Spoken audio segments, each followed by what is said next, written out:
What's Hello. up? Hey, brother, how you doing? Doing fine. What about you? I'm great, man. I'm great.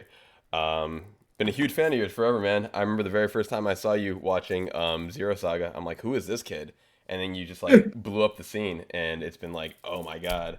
I moved down to SoCal a few years ago. Well, when I was in SoCal a few years ago, I got into competitive Smash. It was a Smash 4 times, and so Yeah. yeah, I was a huge Zero guy, and ever since then, I've been like a huge Leo guy. Nice. Well, where are you from?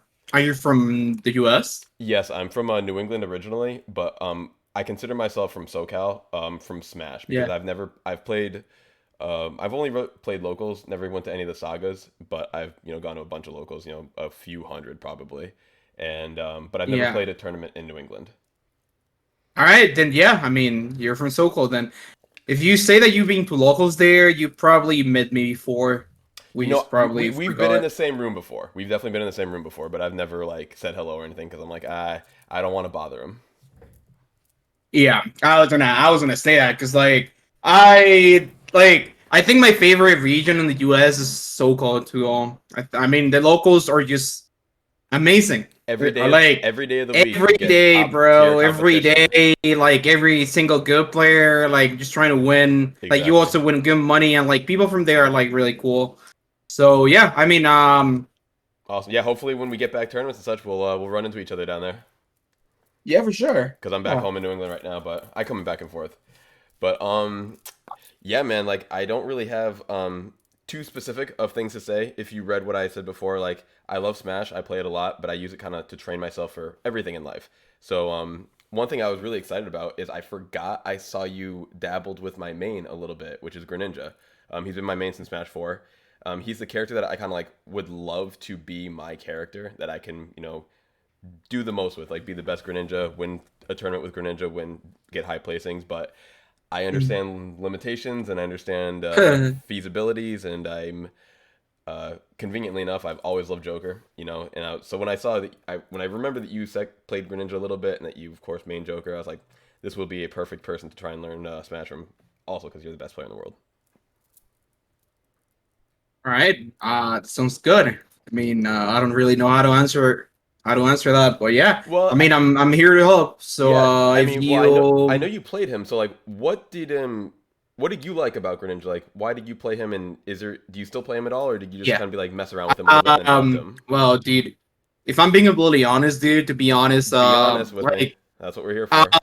the only reason why I started playing Greninja was because of well, you know that there's been a lot of online tourneys, right? Mm-hmm. And I just don't like playing Joker because of like the playstyle, right? I just don't like the fact that I just kind of play my best or like I kind of play really optimal because the game just doesn't allow you to do it. Like because online, right? Frames, Of course, flag, yes, and yes, stuff yes. like that.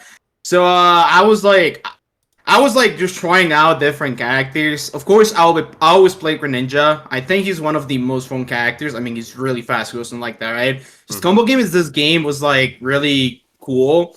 And I used to play Greninja back in the Smash 4 in the 3DS version, and he used to be my main there. So I remember that I played Greninja for like a game just because yeah, just because I wanted to do that. And then someone in my chat was like, "Oh, Leo, I see you trolling a lot in online tournaments. So what about this? I'm gonna gift 50 subs if you play Greninja for the next three tournaments." And I was like, "Holy shit!" Then I guess I would just do that.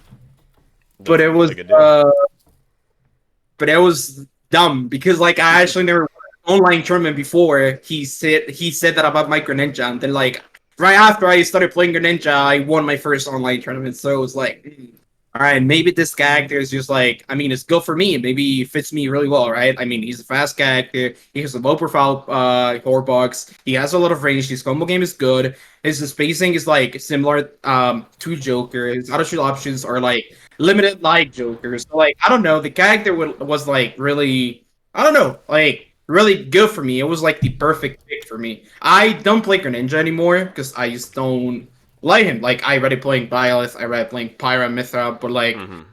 if you ask me, I think my Greninja could be my potential top two character, or like at least like right below Joker. But like again, since he is really similar, I don't think it will be that good to main them both because I will probably lose the Right. same match, right?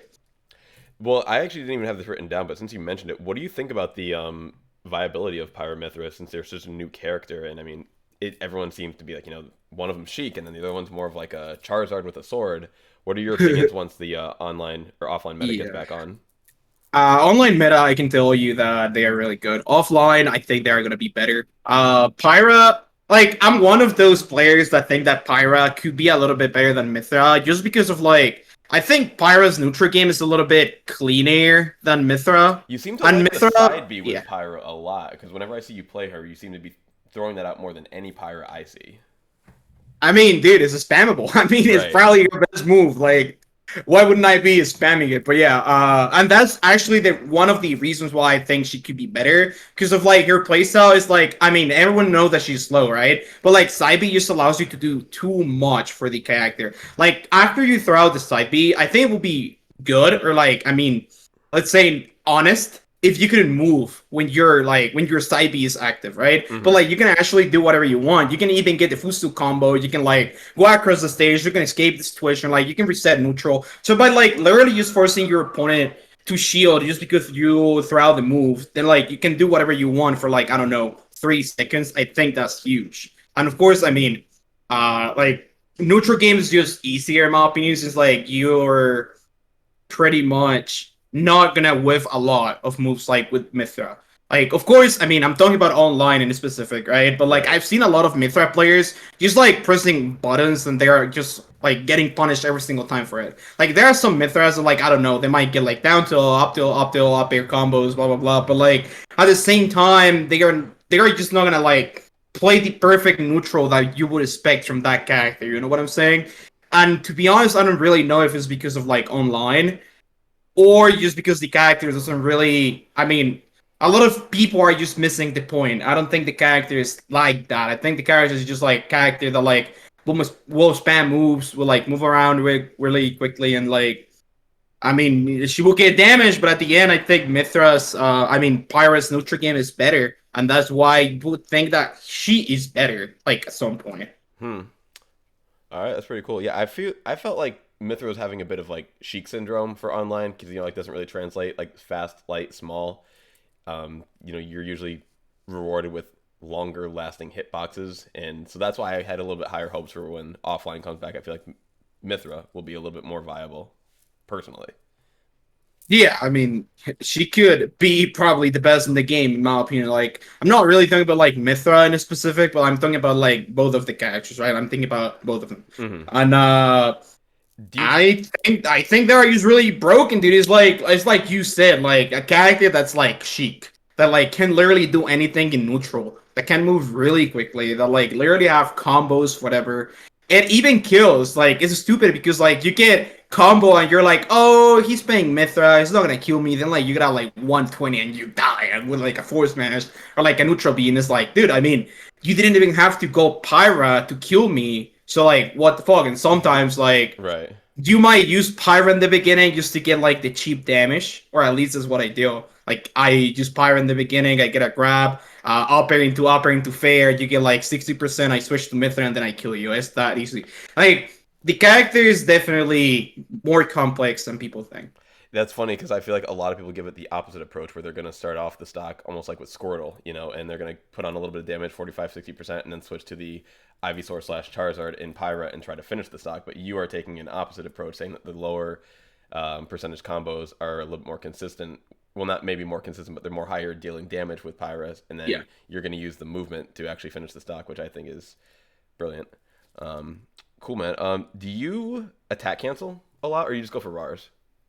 I go for R's. Yeah, I don't attack him. So it's one of those techniques that, like, I mean, of course, if you learn it, it will be good. I mean, for Greninja, I think it's a really good technique, right? But like when I used to play Greninja, to be honest with like R's, it was just fine. I mean, Mm-hmm. I never feel like I had to learn it. And well, what I was gonna say is that like it's literally some. It's one of those techniques that I don't consider necessary to be like really good at the game. Fair, fair, because I feel like attack canceling came into the game similar to how Perfect Pivot came into Smash 4 as like one of our very first relatively difficult to perform yet somewhat consistently used advanced techniques.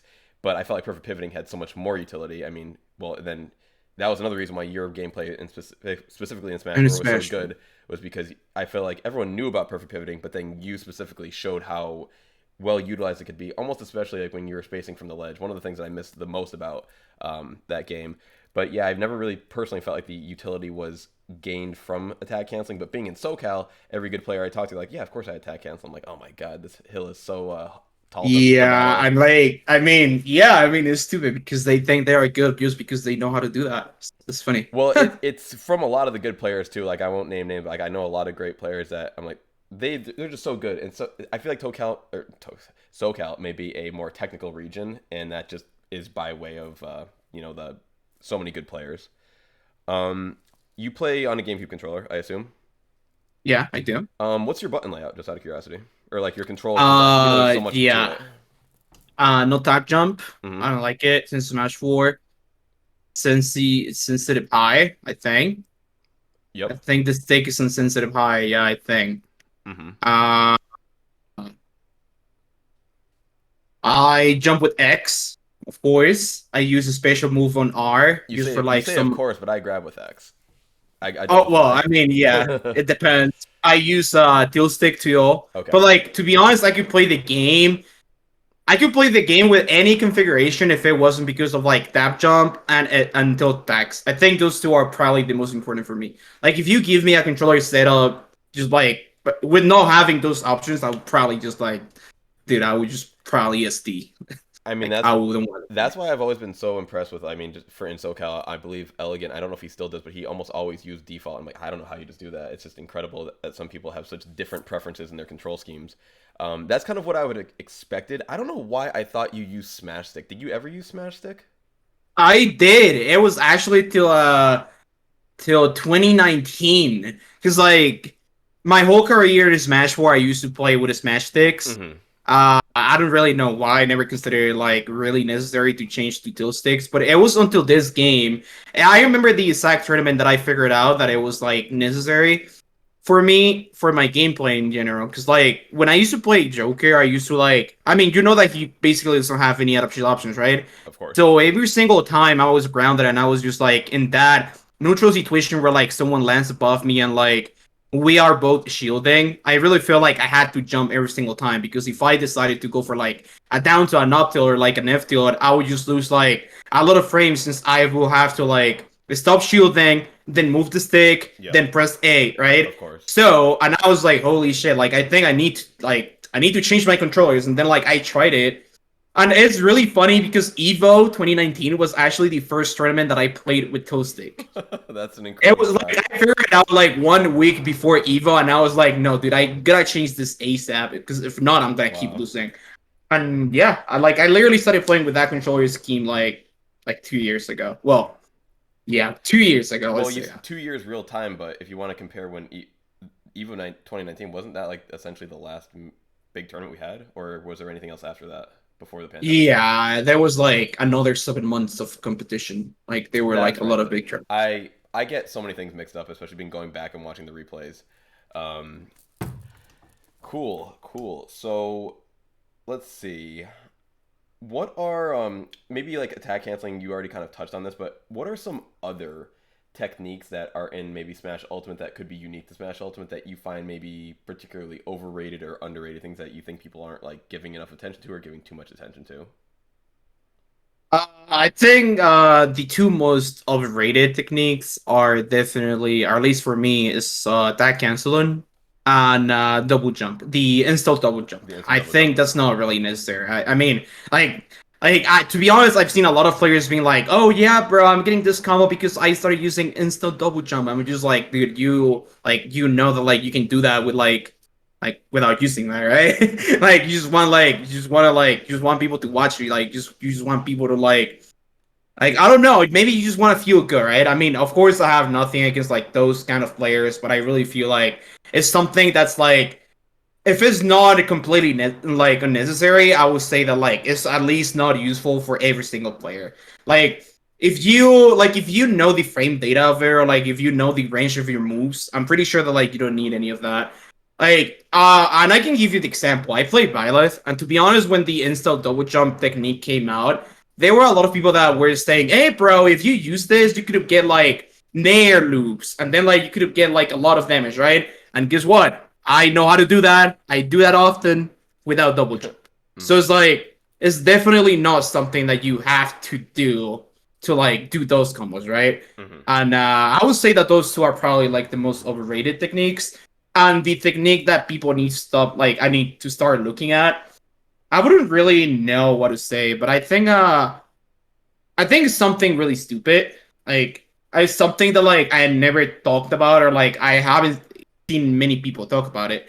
But I think I don't even think it's advanced.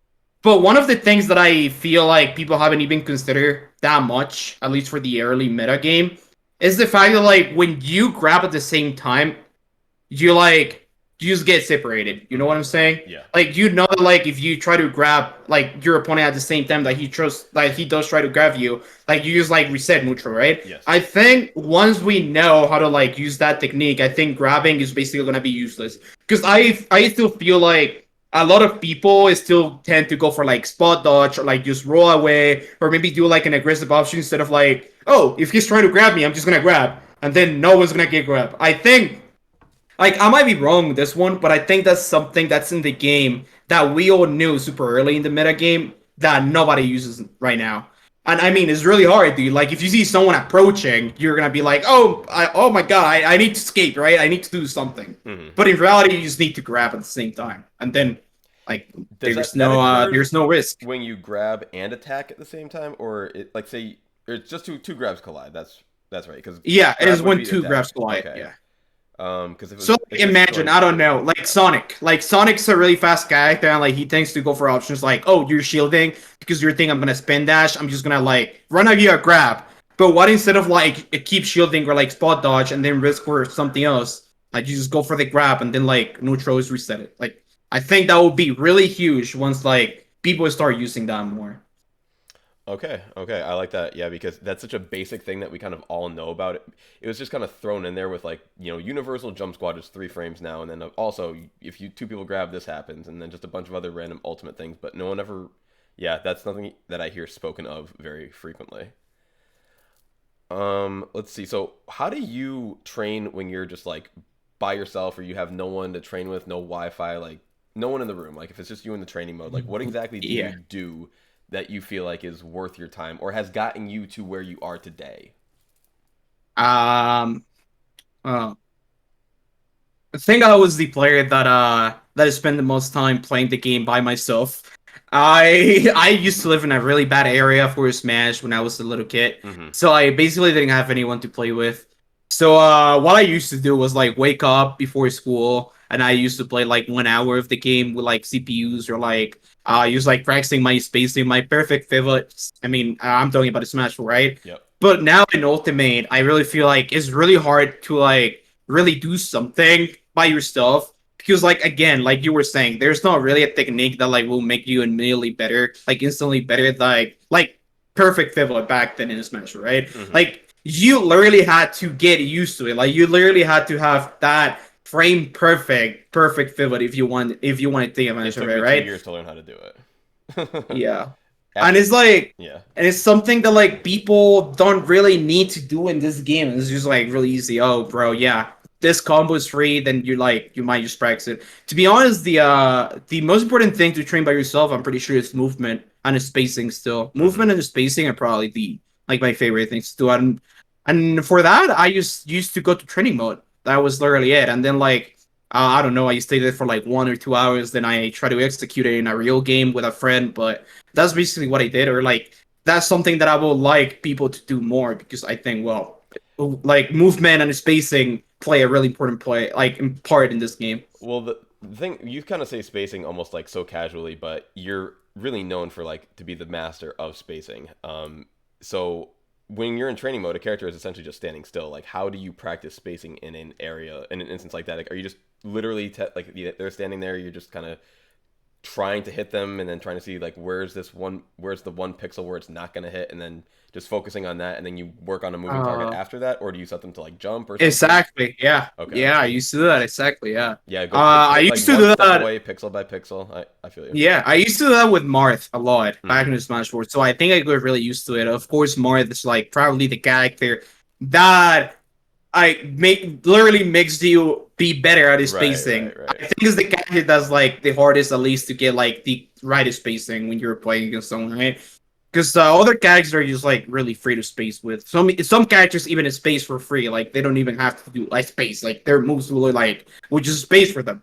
But Mara was like really a special case because, like you said, if I was just like one pixel away or like one pixel in, I like my dipper just wouldn't work. It goes from So tipper to phantom hit. yeah, I that's why I had to like I don't know get used to it and do it a lot. Hmm. And again, yeah, a lot of people know me to be the best spacing player.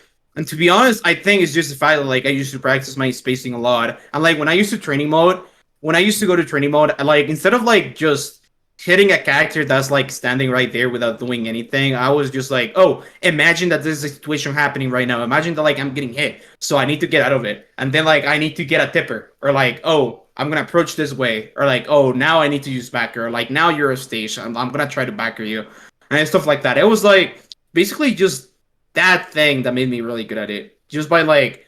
Remember what I said about like playing before school, like 1 or 2 hours? That was literally what I used to do. Like just try those like situations, those spacing options are like, of course, movement and that stuff.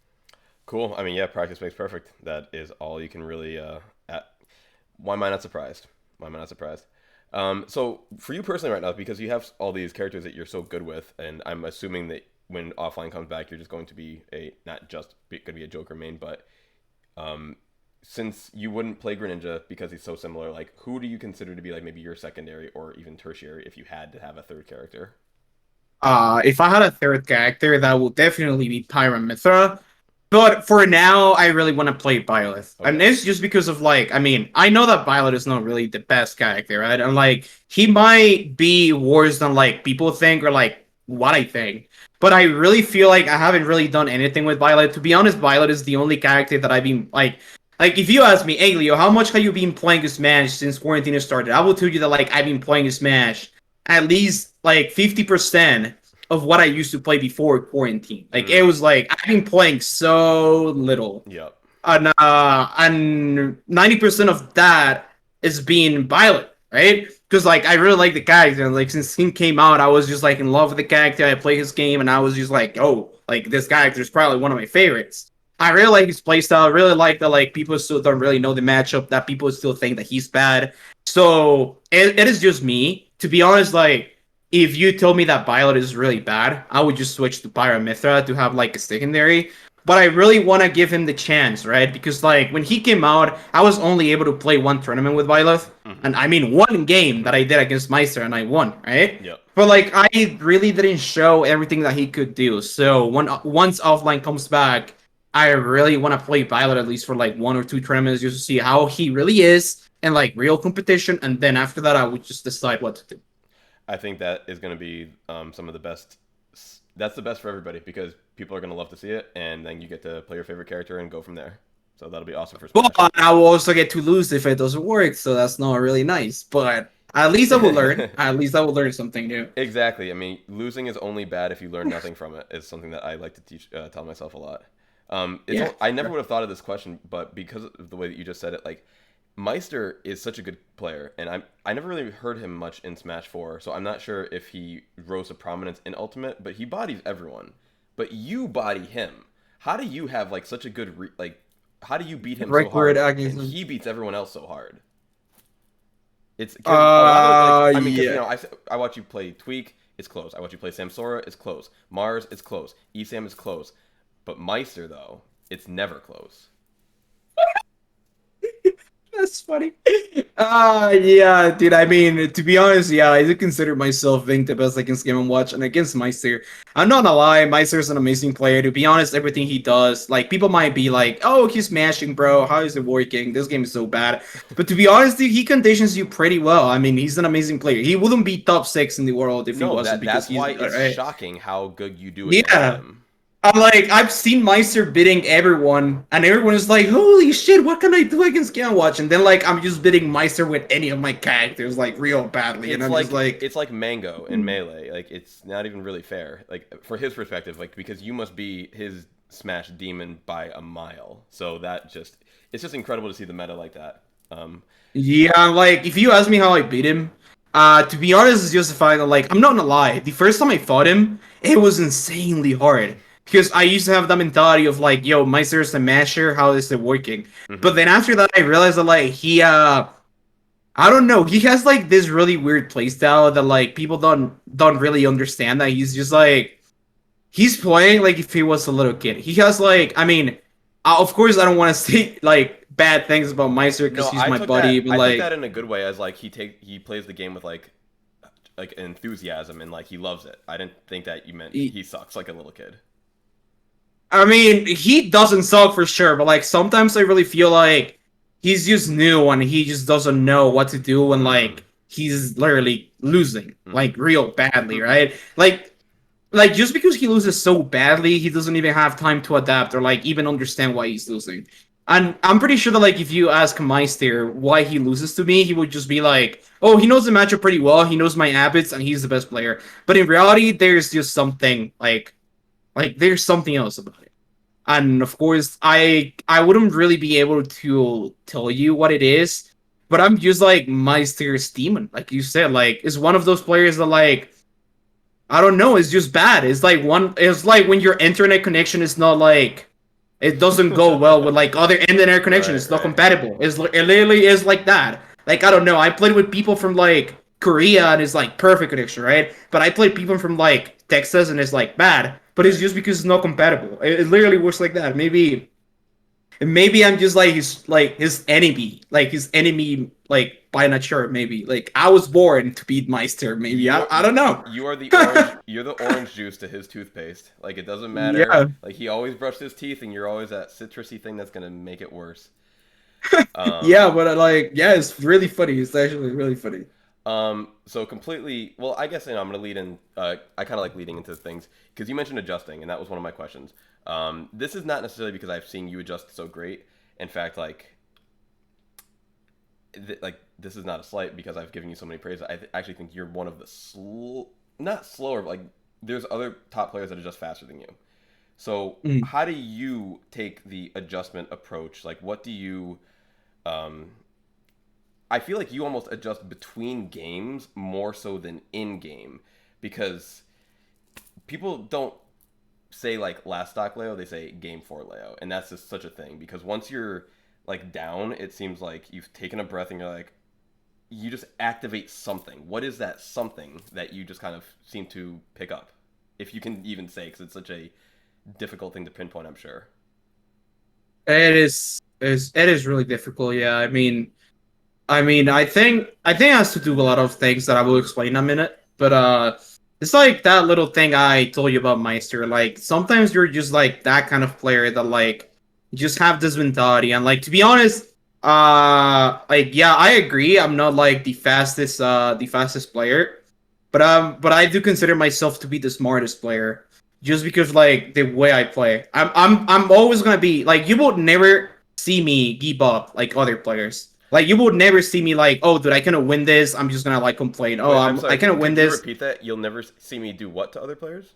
and give up. Like I will Give never up. give Give up. up. Okay. Yes. Yes. Yes. Yeah, Exactly. No. No. Of like course. I've seen so many players. Like I've seen Meister being like, oh, I'm getting three stock. I'm just gonna lose. I've seen Mars is ding against me Hmm. because he's so desperate. He's so frustrated.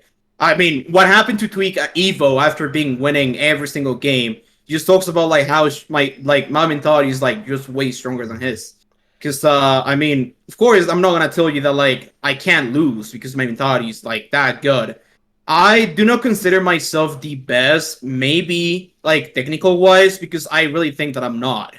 I'm just like this really, really, really smart player that like understands those like little situations where like I can take advantage of everything. And I also think I'm probably the best player at doing that. Like Hmm. understanding those little situations that like literally no other player can understand that quickly. And that's what I do. Like I just know what to do in like a lot of situations. Of course, like you said, just thank to someone. I have like a really weird idea about it, but I also think that I'm one of the best just because of my mentality is like really like is really good. Like you will literally never see me like destroyed. Like I'm not that kind of player. Like I will always like keep on going. I don't know. Like I guess that's just me. Well, no, I that's why we're here today, my friend, because I've always loved competition and I've always been fascinated with the elite of the elites. And one thing that the elite of the elites always have in common is that they not only do not crumble under pressure, they thrive under pressure. Like, I don't, now we're getting back to tooting your horn. I don't mean to build you up this much because you know how good you are, but it's, I'm a New England guy, so I've watched Tom Brady my whole life. You know Tom Brady, football, NFL? yeah Um, yeah I do. he's, for everyone else, because I know you are, you come from Mexico, so I don't know how well known it is down there, but he's just the greatest at not crumbling under pressure, and he will always. And I know there's a lot of haters out there that don't want to admit this, but he is. So, and when I saw that you were coaching, I was like, wait a minute, I can essentially talk to a Tom Brady like mentality for a way cheaper price. So that's why I'm not shocked at all that you say you don't give up or anything, because I know that that's one thing that I've always told myself. I mean, how can you? How can you ever give up on the Yeah. if you have any life left? And very clearly, I mean, we saw that twice. I was actually just watching to get ready for this coaching session today. A really great YouTuber. I forget what I'm actually gonna open this up right now because I would love to shout him out. He was watching or he broke down when you won against Tweak, and just like twice, your back was just against the wall. Like going into game three essentially, and then in game four when you were down 3-1. So those are two instances where it's so odd, but even though you were behind in the game count going into game four, you had momentum. And then even though it was even going into game five, it was not even. It was Yeah, not because even. I was just like I I mean, it also has to do with like the way I won the game, right? Like you said, I was down to one, Mm-hmm. and like talking about his stocks, and I just feel like, I mean, I think that's another conversation topic, but like what I'm really trying to get in here. So like I don't know, like you gotta be this kind of person that like I don't want to get into like the cliche thing, but I really believe that like if you don't give up, even though everything seems like it's done, like I think you will be able to accomplish a lot of the things that like people are not like never gonna accomplish because of the mentality. Will be like, yo, yeah, it's done, cannot do anything. Like, Mm-hmm. of course, I'm not trying to like say shit about those people, but like I Of definitely feel course. that like, I mean, you can always do it. Like you said, like if there's life, you can always like win it. You can always do whatever you want, and like stuff like that. Like nothing's impossible. And I Mm-hmm. mean, I think I understand that pretty well, or like No, maybe absolutely. better than like any other Smash player. And You've gotten the more and out of.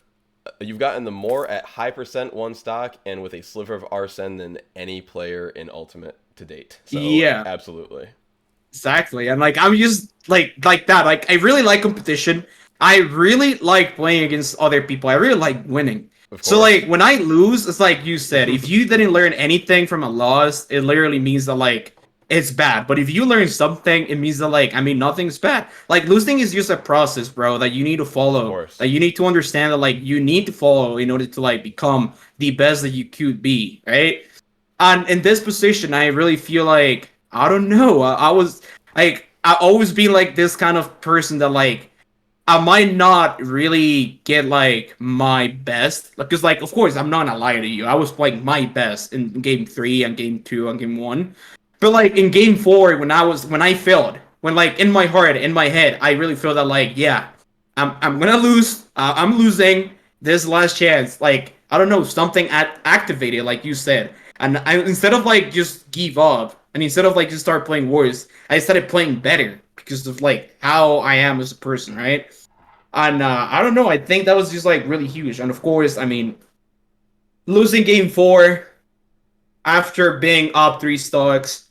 dying at like 60, but like one of the biggest reads of all time in Smash. I think is pretty much something that like will destroy a lot of people. Mm-hmm. Like, I cannot really name anyone that like would not be like fuck, like I fucked up, and then like they start getting desperate, right? I mean, I to be honest, I cannot think about anyone. But because I even think that at me, I would have been like, yo, dude, like no.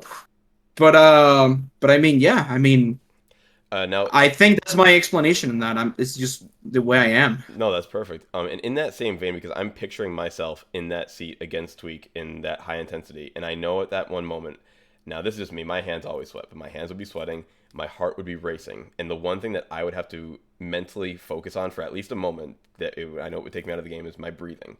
I would have to tell myself to just breathe, be conscious of my breathing, or something to be in the moment. Do you think about your breathing while you play? Do you ever like what do you do to be in the moment while you're playing and not autopiloting, but still present? Yeah, reading is really important. Of course, though, like it's like I feel this comes the other topic that I would like to talk about, and it's like a little bit more depth into adjusting to a game. But I feel that it was just me having a lot of experience as a player, being myself as a person, and of course me being from losers. You know what I'm saying? Because I know that Mm-hmm. like Yes.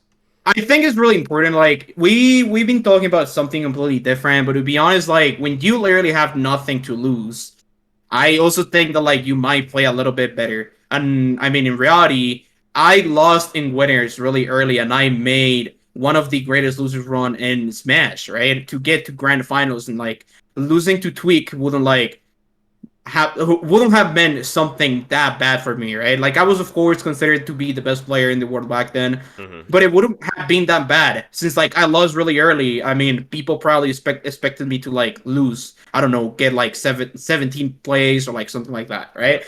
So to be honest, dude, when like I got to second place, I'm not gonna lie to you. I was like, all right, even if I lose, Right. I know that like I mean. I got to second place, and I think that's good enough for someone that just lost really early. And I'm pretty sure that like the moment Tweak saw me in the grounds, he was like, "Holy shit!" Like Yeah. I have like I'm a high risk of losing. So me just playing like something that it was gonna give me more, but not really something that was gonna make me lose a lot. You know what I'm saying? I think that mentality also applies to this situation. That you need to be able to understand that like sometimes life is just unfair for other people depending on like your perspective. But like I don't know, like I had nothing to lose and he had everything to lose, and vice versa. Like he had nothing to win and I had everything to win. So I think that also played a really important part in there. No, that's perfect. So like do you meditate, breathe? Like what's breathing mean to you in life? Breeding, I mean, it means being alive pretty much. Like So you're I you, mean you don't you don't I'm spend not much gonna lie. time mindfully on your breath? I not really. To be honest, I always being a person that like is being really calm no matter what. Mm-hmm. Like I always try to be like to think about everything I do or like everything I say or like everything that could happen. Like if I'm hanging out with a person that like I don't want to hurt or like I don't know, I always think about like what I'm going to say, and I think breathing is of course really important because that's like it's like when you're working out, right? Like you're running, you're in the cardio, like you're just like I don't know if you don't breathe well or like if you don't focus on that, then the pain in your legs is going to be higher, and like of course you will get tired like way before like you should be getting tired, right? And I think it's just like that. Like I know that Smash is not a sport. I like it's not like working out, right? But I Yeah. think it also applies to that. Like you gotta be calm. Like you gotta know yourself. You gotta know your body. Not like just your body, but like also your inside, like your soul. You know what I'm saying? Like you gotta know all of that to just like know how well you work and like how you're gonna breathe in that situation, and then like just like beat it. And I mean, a lot of people don't really think about it because they just want to choose like the fastest option. That's like, oh, try it, or I mean, try it, but like if you can, I mean, then you can't, and then you go to like the next thing, right? Right. But no, like in reality, you always gotta, yeah, you always gotta do that. You always gotta be calm with yourself, because I mean, being calm with yourself, being like feel good with yourself is going to Mm-hmm. be like the most important thing when you're trying to compete in something or like when you're trying to accomplish something. Self confidence, you're saying? Yeah. Yeah, I feel like maybe I lost my train of thought there, but yeah, you're just a naturally calm person. Oh, what you were saying is we're not exercising in Smash, but if you were to tell my heart rate we're not exercising, it would disagree, because when it gets intense, like it just, I know when I put my hand over my heart, like I don't have my little meter going, but it's got to be going 150, 140, some insanely high number Yeah. that for sitting in a chair, versus every time I've gotten it that high before I'm on a treadmill. Yeah, I mean that also comes with like being used to that. I've been competing since I was like 70 years old. Now I'm 20. So I kind of know the feeling of that. I kind of know that like I mean, It's so weird though, brother. Because okay, just to give you like a little bit more background on myself, I came from a poker background. I've been playing poker for 15 years now. For good money for about 14 years, and so I've played a competition for way more money than Smash ever provides. But these $15 tournaments, my heart is sweating just as much as when I have $500 on the line. Like I just don't understand how these things. And like I said, I've gone to hundreds of locals, and like the early rounds, yes, like you don't get as nervous anymore. But anytime I face a player that I know is better than me, and it's impossible to not know they're better than you. We have a very good rating system. Everyone is ranked very good and with power rankings and PGR. So it's almost like I feel like maybe from this point forward, I'm going to try to give it more of that I've got nothing to lose and they've got everything to lose mentality, because I usually just kind of do good at first. That's actually one thing here. Maybe I'll ask you about that. I almost always do decently at first, like first stock or even first game. Like I took the first game off of Elegant last time I played him. I almost beat Nico the first game last time I played him. But I get adjusted to so easily. Like they're just so much better at adjusting than I am. Um, what is like some common things of? I know you got to play round one, so you have to play people like me. Like what are common things that you see that players of my caliber are doing that are just, I don't know how to say, I'm not adjusting quick enough, or like what could I do to maybe look out for adjustments better or this or that? yeah. Well, first of all, I wanna make like a little note in here that the people that you named, like Elegant and Nico, I'm pretty sure you mean the Shulk player, Yes, right? yes, yes. They are not really like I mean, I'm pretty sure you know this, but they are not really like the super top players. No, no, of course, but like in So our region, like that's like what we yeah, have. Like they're like they're the top the of our best. PG I of our know. PR. But like, I mean, what I'm trying to get in here is that like they probably make a lot of mistakes as well, so it's kind of like easier for them to adapt to something like that because of I mean, when you're like a lower level player, it's like you make a lot of mistakes, but not only mistakes like rolling or like spot dodge like so often, or like maybe the way you get out of this bench, like maybe you jump, maybe you just don't really know how to recognize when to use your jump, when to like be aggressive, when to air dodge and stuff like that. But like I think it also comes a lot with like optimization and understanding just like those little situations that I was talking about in the beginning. Of course, like I said, they are like really complex, but at the same time, I feel like anyone can understand them pretty well. And of course, the better player you are, you will have an easier time for that. So basically, what I'm saying is that like you're probably losing because you're like your skill is not as high as other people. Because I mean, I've never seen you play, so I can only guess that like you're making mistakes. If not really predictable, like the ones I name already, you're just like losing by skill. That is like what I mean with this, like basically like you don't go for like aggressive options enough. Your neutral game might not be really optimized, or like I don't know, your True. spacing is probably not on point, or like your combo game is just not optimal. You know what I'm saying? And I think that has to do with it a lot, or Hmm. like just the way you react to their things. Like I don't know how you punish their land things, how you punish like their shield, like how you punish their things, right? It is And a I think very that all open-ended applies to question. that. Yeah, it's Yeah. hard to So like without VODs or anything to go off of. It's very yeah, hard. I really kind of really tell you because I think every player is just different. Like it's gonna work different. I was almost hoping to see like you've seen just a lot of this or that from the 2-and-2 players, or just some. In poker we have this phrase, we call it populous reads, meaning at one limit of poker a lot of people do this thing, and then at the limit up they do the adjustment to the previous thing, and then the limit above that, they may do the adjustment to the adjustment. And I didn't know if Smash was that way or if it was more specific to It person to is. person. It is definitely that way, but like, well, I don't know how competitive poker is, but I can tell you that like, there's no many situations like that in a Smash. Like, if you're in disadvantage, like you're pretty much will get fucked. Like, there's nothing you can do. Like, if you're in disadvantage and the player that you're playing against is good at pushing advantage for him, Mm-hmm. like, I mean, yeah, you cannot do anything. That's why I named the that's why I named like the most basic avids in a bad player, or like, well, not really a bad player, but like in like a player that autopilots a lot, and it's basically like roll from the ledge, or like jump in neutral, jump in disadvantage, like maybe air dodge when they don't have to, or just like try to punish something with like a really bad option. You're not gonna go for the edge guards. Your ledge trap's gonna be whack. Your ledge trap's gonna be really predictable to like to condition or like stuff like that. But like, yeah, there's not really something like that because like it's not. How can I explain it? Because I'm pretty sure that like in card games, or at least in poker, I'm pretty sure that like there's just something that you need to follow every single, let's say, game. I mean, correct me if I'm wrong, but like I played a lot of card games. I never played poker personally, but like it's always like the same strategy, right? And then you make adjustments to that. But but in this match, it's just like it depends on the player a lot. So it's like really hard to tell what are your habits, or like what are like No, the poker's a beginner people game. habits. Poker's a people game. It's a game that primarily we have this thing in poker called GTO where you can deviate a strat. You can create a strategy where in essence you can't lose, but it's not the maximum exploitative strategy.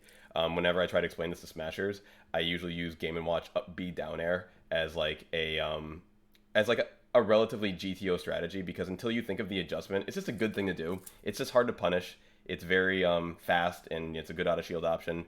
But once you know the person does that, you would then adjust and exploit them. So there's a lot of nuance. It's not like Crazy Eights or Go Fish or a lot of other card games or even blackjack. It's got a lot more nuance to it. That's why I know it's tough to bring up things that other people aren't familiar with, but that's my background, so that's what I always kind of go to.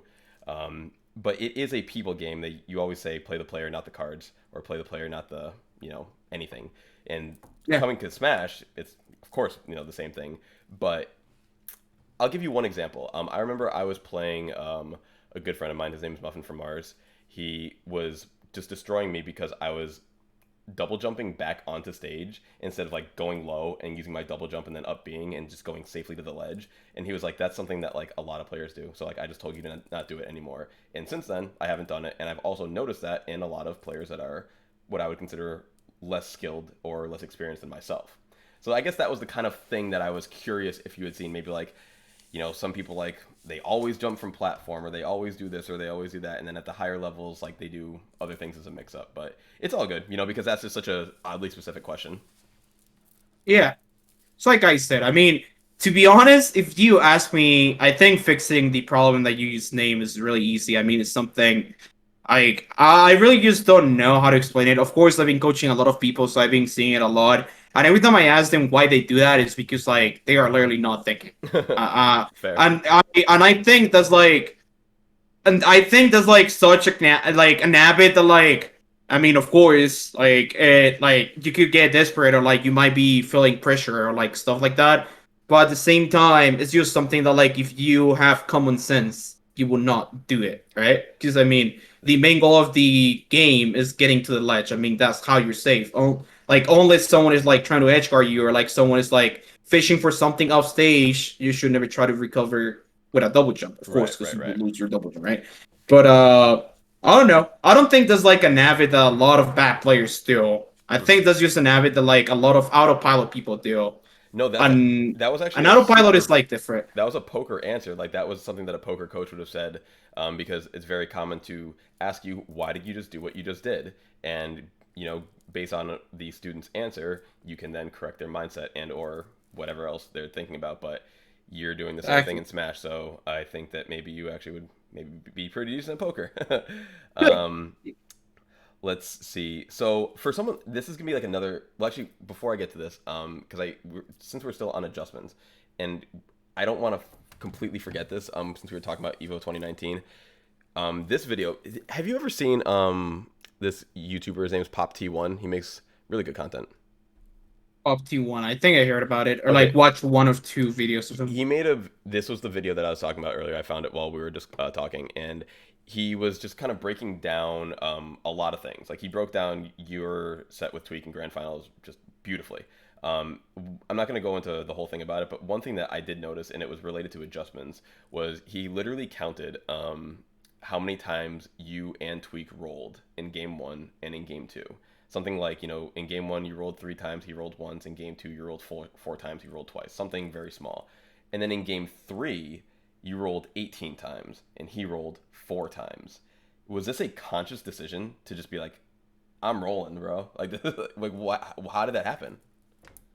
I think a lot of people have a really wrong opinion on how rolling should be used. I think the A lot yeah. of people that you name, a lot of people that like you can name are going to be like, oh yeah, rolling is bad because of like this option and this option, and like, I don't exactly remember how many times Tweak punished that, but I mean, you're watching the video right now. Can you please tell me how many times out of like the 18 times he punished me to death? Can you like name Oh, them? Like, is oh, there a number? there wasn't, but it's hilarious that you even bring that up because in the following game four, Tweak rolled 3 times and you punished him every single time, and he still was continuing to not punish. His spacing, I honestly don't. If I had to give you an estimate because I just watched it, the over under on how many times he punished you is like 1.5 of the 18, possibly. He did Yeah. not punish you at all, and his spacing was conditioned for not rolling, so it was an amazing adjustment. But I just didn't know if that was conscious or not. Like, did you think before, like, between game two and three, like, I've got to Yeah. start? Okay, cool. No. Like it's like I said. Like, why would I stop doing Of something that course, is yeah. like getting punished once or two times when I doing like 18 times? Like it's about like percentages, right? Like I don't know. He probably punished me like less than 10% from all the roles that I was doing. So like again, I think a lot of people have like this really bad mindset of like, yeah, this is bad because this is not the right thing. But in reality, in a Smash, there's a lot of like, yeah, this thing was like maybe not really optimal, but like if it works, it works. Like it means that it was fine. And like you said, the 3 times tweak roll, I punished him for it, and of course I reacted to it. And also one thing that we gotta note in here is that like I won game four by reading one of his jumps. By reading one of his rolls. And Yep. it's funny because in the fourth game I was rolling a lot as well. And I remember a lot of people bringing that up of like how did I beat Tweak if I was rolling a lot? And that's just like something that I consider stupid because like dude, I mean if he didn't punish it, it was because of something, right? I was literally conditioning him to like, oh, I'm gonna roll a lot. I'm gonna roll a lot. He's gonna like be really surprised when I don't roll. And then when he tries to punish that, I would just do something different. I think a lot And of people thought that roll was going to be bad in this game once. You know how when we talked about it earlier, the 3 frame jump squat, and there was something else, a universal change in Smash Ultimate. Um, but rolling, and air dodging and XYZ were given, and spot dodging were given less intangibility. And I'm not the most smart Smash Ultimate technical player. I forget if it added N lag the more you spam it, or if it was just a reduction in intangibility. But essentially, they made it so if you spam it, it gets yeah, worse. it was both of them. I mean, yeah, dude, what can I tell you? Smash is a really bad made game. It was supposed to be like that, but to be honest, once the like, I mean, if you keep stalling your rolls, it's gonna work like that. But if you do something between your rolls, Right, right, right. that effect goes away. Oh, That okay, effect goes okay. away. Interesting, interesting. That's funny. So, I Because mean, I don't really know why In they did Smash Four, that, but people, I remember in this like the very, you probably remember this, the very beginning meta of like Smash Four 3DS. People would just like roll like all across the stage, like just keep rolling like left, right. Like it wasn't like impossible to punish, but it was just like a good option for like the first couple of weeks. yeah. So I feel Yeah, like that's it's like when you I mean, I can give you like a lot of examples, just not rolling. I can give you like samples about like how you edge guard someone, how you punish some options, how like the thing that you go after a grab, how you get out of the ledge trap, why you punish in a ledge trap. And like I can give you a lot of examples about it of like how a bad option can be used like optimally. And I think a lot that's a of good people idea. just don't really know like that. Like if you ask like a normal, if you ask like a null player like let's say coach, I don't know if you ask, I don't know, Pump T1T, I think it was his name. Yep. He will probably be like, yeah, it's bad because like I mean everyone says that it's bad because of like, oh yeah, blah blah blah, this frames or like you're gonna get punished by it. But like in reality, I mean, it's bad when you actually get punished. It's not bad when like I mean you do not get punished. You know what I'm saying? So it's like kind Mm-hmm. of complicated. There's like a lot of things in this match like that, and that's it's funny that I have used those things when I think I'm the player that hates them a lot. I really hate losing to someone or like strolling to someone. This is gonna sound like not really humble, but I really hate when someone that I consider like way worse than me, or like someone that I know that is worse than me, is actually like giving me problems more than they should be. Like they should be, because of like their options are just really unpredictable. You know what I'm saying? And it works so well. And that's why I wanted Mm-hmm. to note. That's why I wanted to note the first thing I said about Elegant and Nico, that they are not also like the super top players. Because I'm pretty sure that like those kind of mistakes don't really work against them that often because they do the same mistakes. But like when against someone that's like Tweak, like me, like Sensora, like Mars, that are always looking for like the most optimal shit, I think that might be like kind of confusing at first. Of course, we'll adapt, but at first it will be like kind of confusing. And that's why I really wanted to mention about like them being not really good as well, because of like I think like that it will be way easier to not punish something that's not really optimal because they are just not expecting it. Fair, fair. Um, yeah, there's that's funny because like I know a lot of people complain about Ultimate, and I've tried to get myself away from that because I just don't want to be a pessimistic person or a negative person or complain about things I don't have to complain about, especially because there's a lot of great things about Smash and Ultimate specifically. But I know you love Ultimate, but you think it's a bad game, like a poorly built game. I think it's bad made for sure. I I wouldn't mean, say that it sucks. Like I yeah, really think that like I mean Melee is a really really bad made game, and it is still like probably the greatest Smash game ever created. Just because of that, I think that's something about his Smash basically.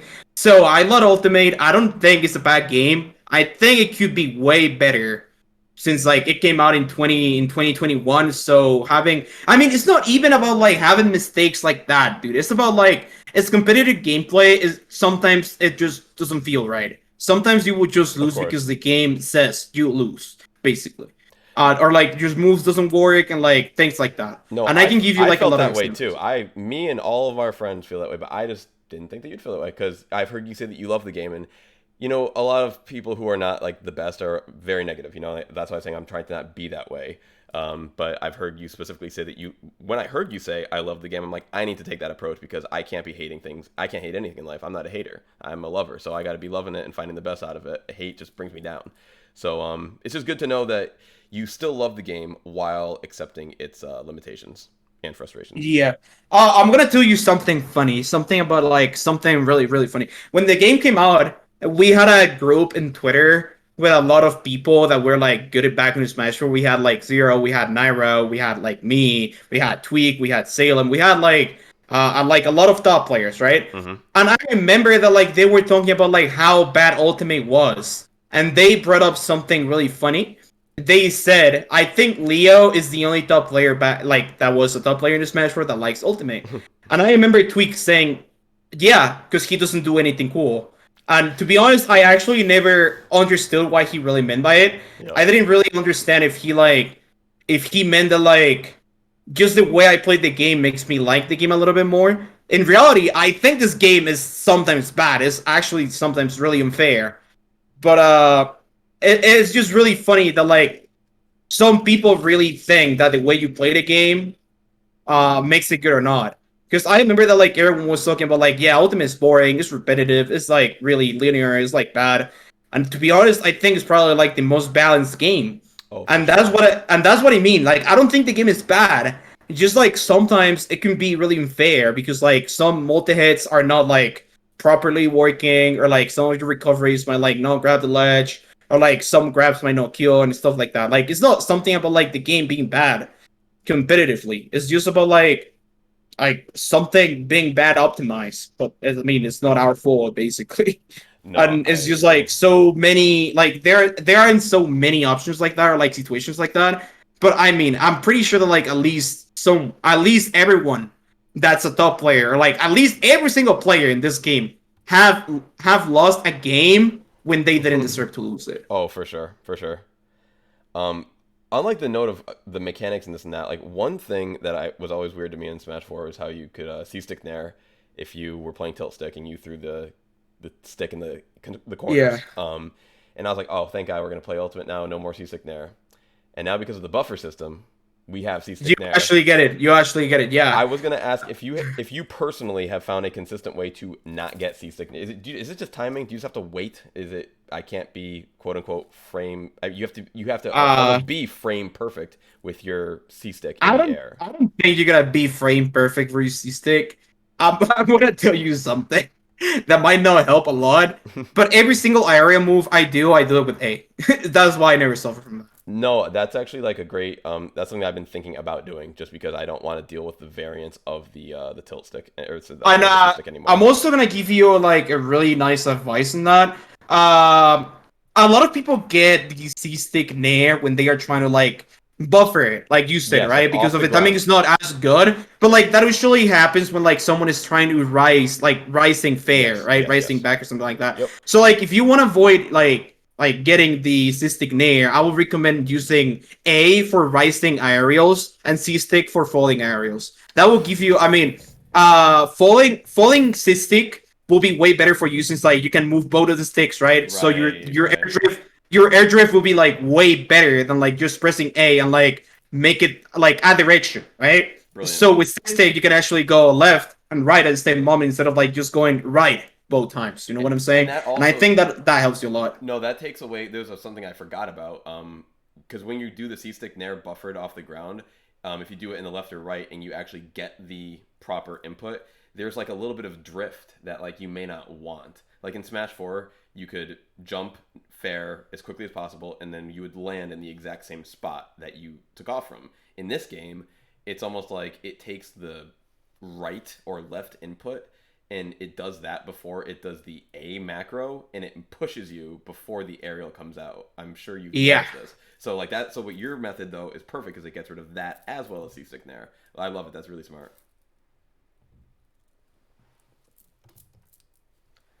Um yeah, are there any other like weird little quirky things that you've like found because like that was just something that I had written down, but any other weird little things that you found to get around the if not the buffering system, other odd things about Ultimate?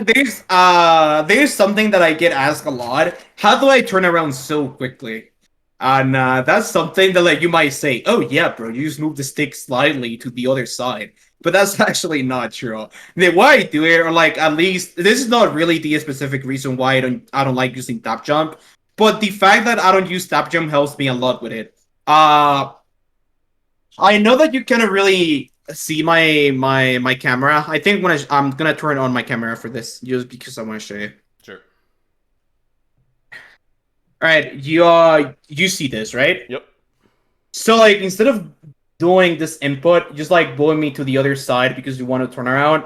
By not using tap jump, you can like move the stick up and that will give you no movement, right? Right, And then you right. use like you just move it to the side that you want it to have. Like you see like these corners, right? Yes. So you literally need to use them instead of like being like this and then like using like doing this move. You just Mm-hmm. make it up, then you just go to this corner, and it will automatically turn around like really So quickly. you're doing like a And that's fighting how you game kind never of move. quarter turn almost. Yeah, and that's really useful because if you don't have a top jump, Right. like you're not gonna I jump use that basically. for walking a lot. Like I'll kind of shift it back and forth a little bit, pushing it up and shifting it back. But I've never thought to do that out of a dash. That's very smart. I'm assuming that's what you're talking about. Yeah. Yes. Cool. No, that's perfect. That's really perfect. Um, this one is like a little bit more, I guess, specific to me, and I know it's tough because you've never actually seen me play. But say I was, my Smash background so far from just accomplishments that are nothing. So say someone who wanted to have accomplishments going forward, is Greninja a is it worth the effort, or should I just pick a topper tier? Because I Just It's love it. funny because I think Greninja could be potentially top tier. I think Greninja wins a lot of the good of like the important matchups in this game. Yep. His confirmed games are really good. His disadvantage state is not as good as his advantage state, but you could also take advantage of it. Like I don't know, dash attack and down tilt are just really insane when you're Right. playing neutral, right? Of course, fair and nair are also good options. I think Greninja beats like he does good against Peach. He does good against Zero Suit. He does good against Palu. He does good against Fox. He does good against Wolf. He does good against Joker. Like I literally name. He does good against Rob. Like those characters that are like the meta game right now, he does good against them. Hmm. And the problem comes when like he has to play a character that like just abuses him with out of shield options like Game and Watch, like Mario, stuff like that. I think that's where like the matchup becomes bad. But I like yeah. To answer your question, simple. Yeah, I think it's worth it. Cool. What do you think would be a good counter pick for those types of? I mean, Mario. I've always struggled with Mario's. I can't say I've always struggled with Game and Watch, but now that he's a popular character in Ultimate, it's not been easy. And there's a lot of other situations when characters have better frame data when we're up close that I do, struggle against. Um, Yeah.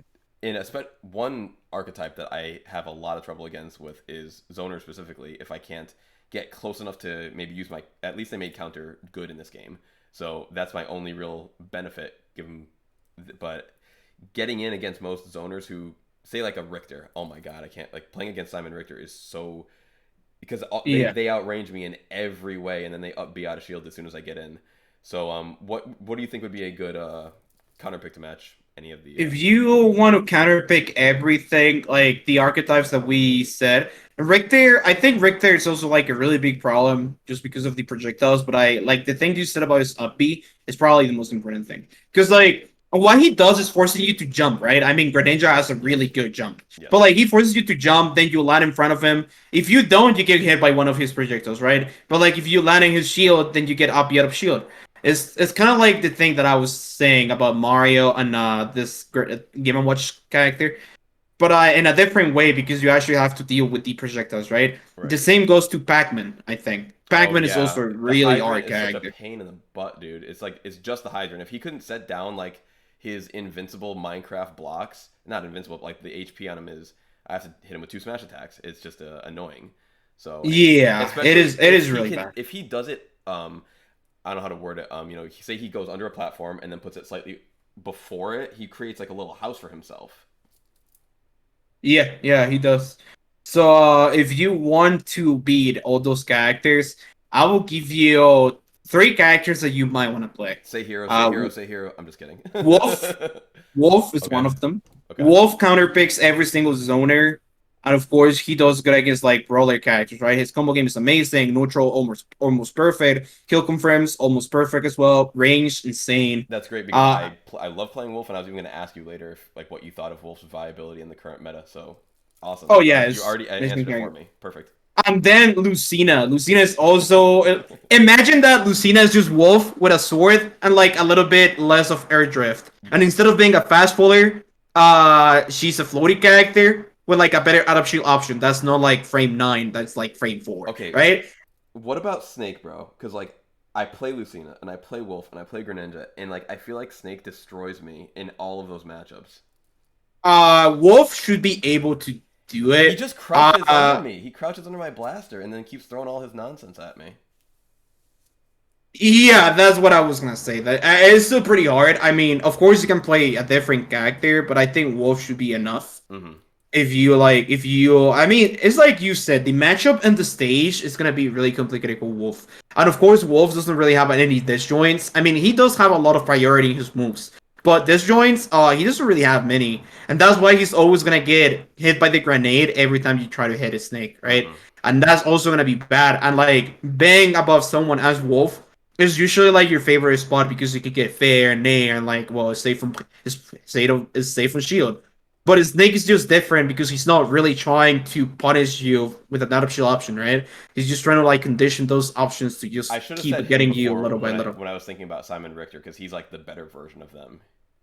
Yeah, I mean it's yeah, but I also think that his disadvantage is bad. Not like Richter's, of course, but it's kind of bad. And I think that's where like Wolf comes out and Yeah. he like I've used Snake just because of like you're able to get like I don't know a lot of combos that are like true combos. Like he literally kind of pull out the grenade if you like optimize them. And of course, being off stage against Wolf, it's just something that like dude, like he's gonna get hit by back air like Right. 60 and he's going to I die. will But definitely think in that terms more. Like consider that for that matchup because that was Snake has always been one of the matchups that since this game came out has been very difficult for me.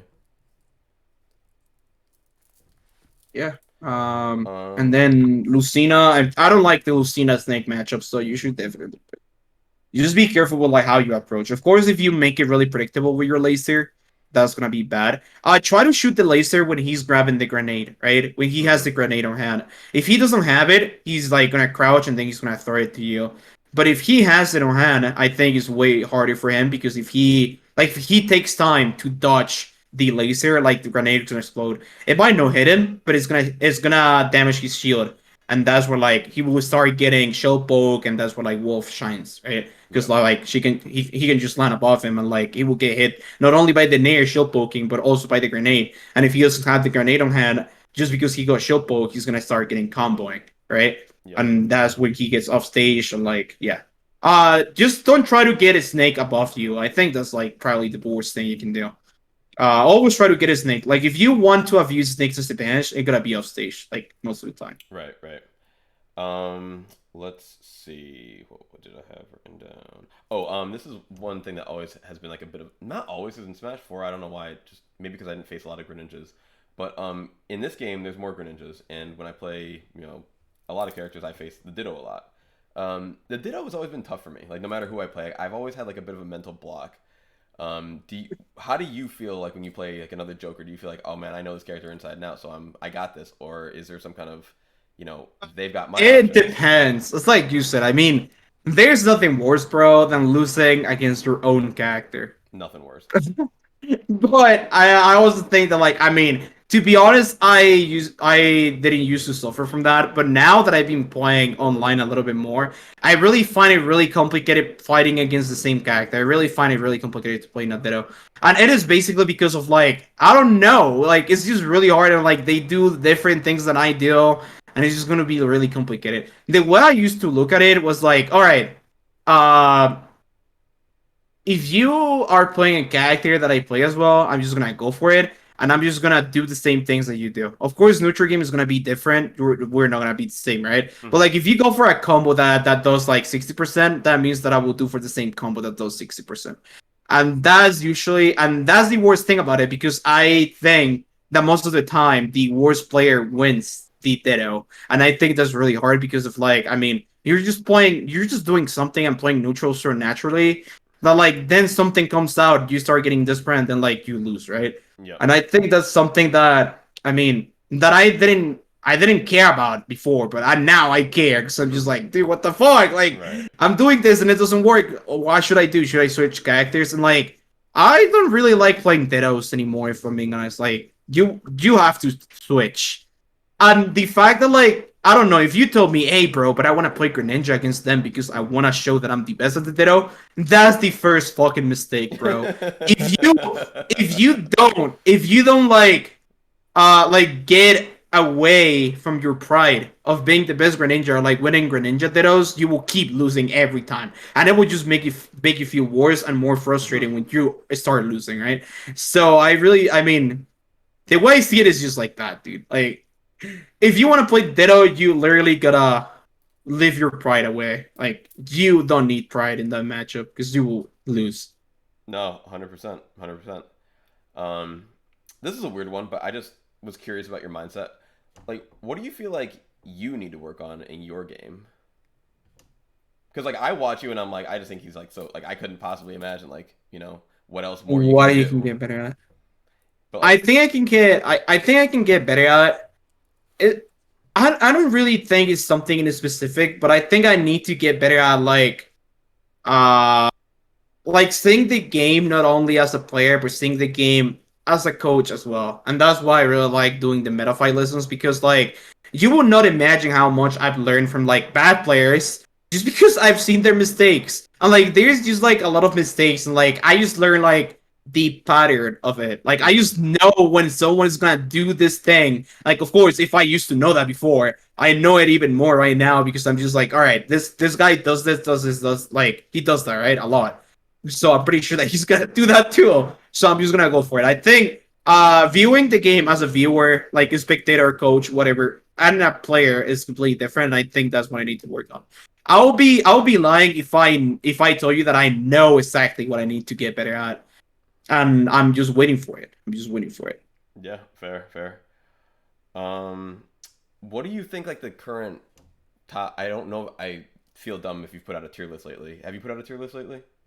No. Okay. So who do you think are like the current top five, top 10 characters? Like, it doesn't have to be. uh, Well, actually, the top five. If you did have an order, I would love to know what it is. all right, but like online, offline, Offline, or offline. just I offline. consider online. This pandemic has just been a pause in what is considered real Smash. You know, it's been something for people to do, but I'm still looking at everything from an offline mindset because we're starting to get back into it, and in a year from now, it's gonna be just like 2019. Let's go. I like that mindset. All right. I think the top five characters in order.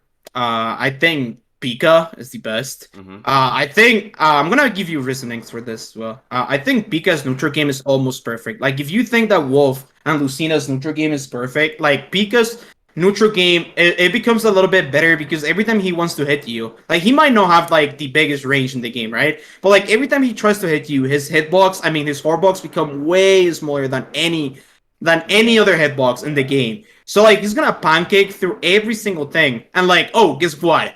If you don't shield it, you will get combo, then you will get gimp. That's pretty much about it. And like he doesn't care about like going super low because low is gonna make it back. His disadvantage options are so good. His disadvantage is literally non-existent. Like there's no way like he's gonna get Joel or like he's gonna get less trap that consistent than like other characters, right?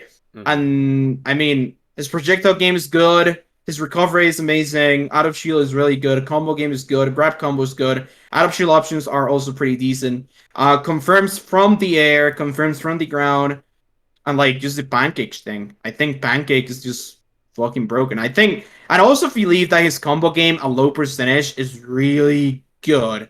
But it's one of those combo games that like no matter what percentages you are, if you get hit, you might die. It's just like that. Like I don't think there's any other character that does that. Like yeah, Arsene gets you with a down air at like 40, you get up smash and then you die. But Mm-hmm. it's not like you get a grab and then like you were dead, right? I mean, I'm Right. pretty sure that like a super optimal Pikachu will be able to take his stocks early, like starting 30% at least like once every game when the meta game evolves, right? Or at least that's what I think.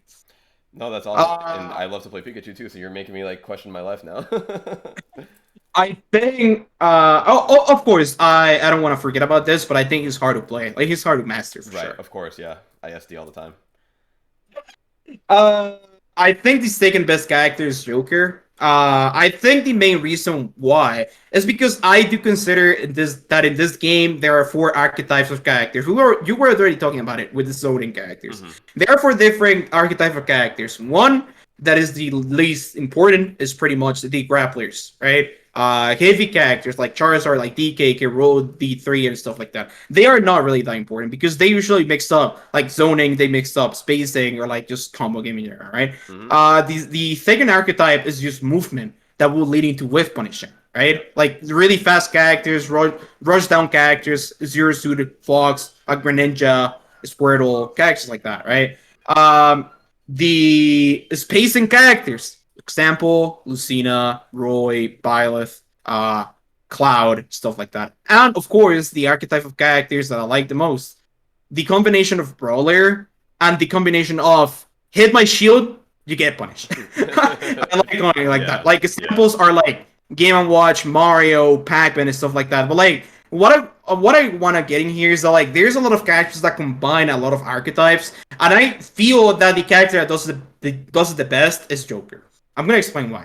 Because his spacing is one of it might not have the spacing that Violet or Lucina have, right? But like his spacing is just so useful in a lot of situations because his spacing is like kind of big vertically, right? Horizontally he's not really that good, but like that's where his movement comes out. His movement is just amazing, probably the best in the game. He can also combine it with like a lot of double jump mix-ups, with a lot of gun mix-ups, and like he would just whiff punish everything. And the fact that his spacing also combines with that the way his spacing works or like his range works, it would just lead into the combo, right? Rush down character, just comboing, Mm-hmm. right? And that's where he combines two of them. But then there's the other archetype, right? Zoning. And I think zoning is also really good. It is. Right? Like his Yeah. side B, his neutral B is amazing. Like literally, every single time he's getting out of disadvantage, he's like, oh, gun. Ooh, yeah, you're gonna do anything. Or like he's gonna be like, oh, I want to be aggressive, or like I want to force a distance between you and me. I'm gonna side B. Of course, like this all comes from his movement, right? His movement is like the most important thing here. Mm-hmm. But like combining his movement with all of those options just make him a really good character.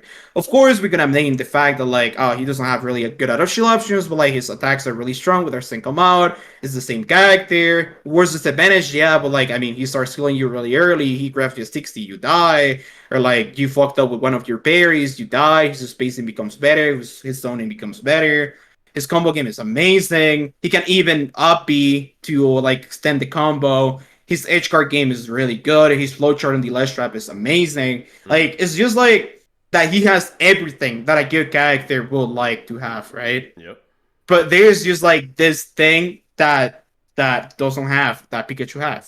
The size, Uh I would assume. oh what? The size, I would assume. This the size, the disadvantage, and the recovery. I think that's really important because a lot of people actually Yeah. like like overestimate how good our sense recovery is. Like, dude, I two frame that with Violet's down B. Do you imagine how hard that is? Like, dude, it's impossible. Hilarious. I still got it. Like, third character, I think is Palu. I think I pretty much give this. Palutena, really? Even after Yeah, the recent nerfs? I think she's still really, really Wow, broken. that's Yeah. incredible. The same reasoning for her combines every single playstyle with Yep. a better zoning, Mm-hmm. but she is more like I don't know, she's more linear than those characters. Her options are like really like I don't know, you can pretty much know what she's gonna do, Right. and punishing her jumps is going to be really easy. And of course, the two frame mechanic and like that she has a really bad landing. Like I think that's why like Palu might not be top three, maybe top five, but like these I like putting Palu in top three. Unless I see something else in the future, right? Of course. Uh the fourth best character, there's a really, really fun opinion. I think is Wario. Once again, Even with the after. nerfs. Yeah. Yeah, even with the nerfs. Yeah, I do not give a shit. I've always had a lot of trouble against Uh, Wario. I never knew how this fat guy moves so fast in the air. It's always been trouble. Exactly, dude. His air drift is amazing. Yeah. His range is good. His combos are good. His adaptation options are really good. I don't want to say that waft is something that breaks the game. Of course not. Like I don't have any problems with waft, but the fact that like you can get waft after everything, you can get waft after up throw. You can get waft after up tilt. You can get waft after up air. You can get waft after downer. You can get waft after like freaking everything. Dude, it's like really fucking annoying. Cause like that's just like playing against Wario will literally be like, all right, he has 3 stocks, I have 2 stocks. Like it is literally gonna be like Yeah. that. And I don't know. I think that's why he's like also one of the best characters in this game, just because of that. I think that makes him really, really broken. And of course, we need to mention that his combo game is amazing. His recovery is also really good. His landing options are good because of his air drift being amazing. Like and just like that, he has that command grab with neutral B that like just Yeah. like the best option that you might have, or like the best situation that you might have against Wario. That's like being on that platform. Like we just get useless pretty much. It will not be worth it. And then the fifth character is between Peach or Zero Suit. But I like saying Zero Suit just because of like she's like Joker, but in a smaller way, basically. Like same archetype, combining everything, but her grab game is a little bit weaker, of course. Mm-hmm. She can be more explosive without like needing Arsene. She got a really good disadvantage option such as Pikachu, but I really feel that like she gotta be really exact, and her range is not as good as like other characters. And well, basically, her grab play is like a really important part in here because like just having that option that like will make you like get punished real hard if you miss it is like really big, right? And it's something that like is really common on characters. And of course, after the nerfs, she's not that safe anymore. That's the top five characters. What nerfs was that again? on Uh, DSS? I'm pretty sure her up B is 3 times lower. So Okay. out of shield up B doesn't work against Oh, that's right. everyone. That's right. That's right. That's right. Yeah, I feel like Nair's 2 frames lower as well, so that okay. also mean that she has no lag after landing with Nair. Like she actually has, well, instead of 0 lag, she has like 2 lag, Got right? it. I mean, it's not that huge, but it's still good. Okay, cool. No, that was awesome breakdown. That was incredible. So like, what about some of the DLC that's come out lately? Like, who are you? I mean, Joker's not like new. Let's say like from the most recent fighter pack. So none of the older characters. Like, who do you think is like, the best of all these newer characters who have come out? The newest characters, I think Sephiroth and Pyramithra. I really just don't know that. I think that's a really complicated question Because because yeah, I we have no think offline data to go off of right we now. have no offline data, and like if you ask me, I think every single DLC looks good. Like they look like they have their shit. Starting min min, it really feels like everything is like the same thing. Like it's just like really that's like really unique, something really broken, and like oh shit, Yeah. you just like get fucked basically. But if I had to give it to someone, I would probably say Sephiroth and then Pyramithra. What are your I thoughts think on? Sephiroth. I think Sephiroth is just the fact that like I don't know. I could give you like a lot of insight on Sephiroth. I think Sephiroth projectile game is also really good. Ledge trapping is something amazing about Sephiroth. Of course, the fact like he gets the wing when he's losing, but loses the wing when he dies and when he kills someone is like really huge. It's not something like Arsene that like you will literally lose it because you keep getting hit, right? Right. Like it's actually vice versa. Like if you don't get hit, you will literally never Hmm.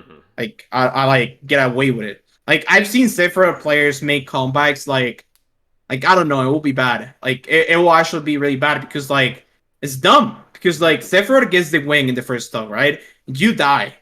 He loses the wing. But then, since you're losing real hard, you take the stock and then you get him to like 50, 60, and then the game just gets Sephiroth another wing.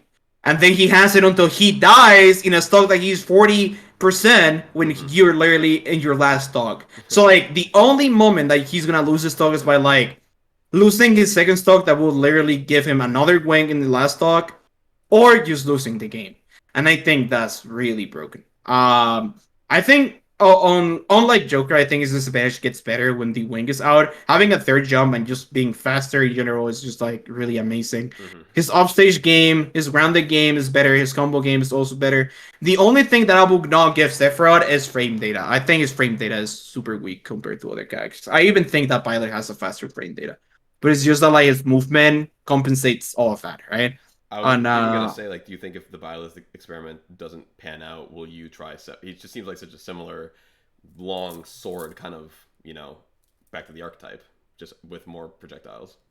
Nah, I would try Pyra Mithra, like I Okay, said in the beginning. Like I just like them more. I don't like right. Sephiroth because of that. Because of like it's the kind of a space thing that like is one of those things that like, oh, you're really strong, but you're really slow. Something like that. And I really feel like Sephiroth's spacing is really good, but it mainly comes because of his movement. But his frame data is of course not the same as movement, right? Like you can Of course, be of a course. monster with movement, but like if your frame data is just not as good, then like it will not do anything, and that's why I don't like it. Like it just means that like I will have to struggle in a different way with range, and it's funny because I don't really think that Sephiroth's game plan is based on range. I think it's based on someone else, like a little bit of like rush down character. I think, like of course he has every single archetype in there, but I think what is like more significant is the rush down character. Okay, that's fair. I have a left field question, just because I posted on the SoCal Facebook group. Does anyone have any good questions for Leon? Like, just one random person, I forget his name. He just wanted to know what you thought about Bowser Jr., and I promised that I'd ask. Man, he's a Bowser baby. He uh he sucks, but he doesn't suck as much as people think. Hmm. His combo game is pretty decent. His disadvantage is what like really is bad about him, and his gameplay is like I mean his neutral game is really like really predictable, really linear. So I wouldn't recommend playing Bowser Jr. a lot. Yep. But I mean he still could beat some matchups. Of course, if you want something better, then just play something different like Right. Bellager. If you want like the same archetype of characters, just play Bellager, just play Pac-Man, like that. Right. Right. Back on the DLC, like it's funny of the whole fighter pass, you didn't say Steve once. Like, what do you think about Steve? Broken, but I think he's more broken online, so I don't know about offline. I really need to see it. But Right, I right. think he has potential to like I mean, his potential is just like really weird because of like the crafting mechanic. It's also something that not many people talk about, like his when he gets gold with like diamond and stuff like that, he becomes he becomes really good. But I also feel like his disadvantage is probably one of the worst. Like if he's in the air, if he's like off stage, he literally cannot do anything. And of course, if he starts winning the game, it is really hard to make a comeback. But the same goes for him. If he starts losing the game, like basically anything he can do is like keep crafting and like uh and that's basically it. Right. All right. So like something a little bit more back to my game specifically. One of the very few times where I feel like I have, I don't know, a well, I guess I can do a two-parter off of this one. Where I feel like I have a decent idea as to what to do is if I'm on the ledge, I feel like when you get those few frames of or however many frames of invincibility. I know it depends on your damage, and I Mhm. believe that's all it depends on, or how long you spent in the air as well. But when I am watching my opponent during that, I can almost always take that amount of time and choose an option to get off safely.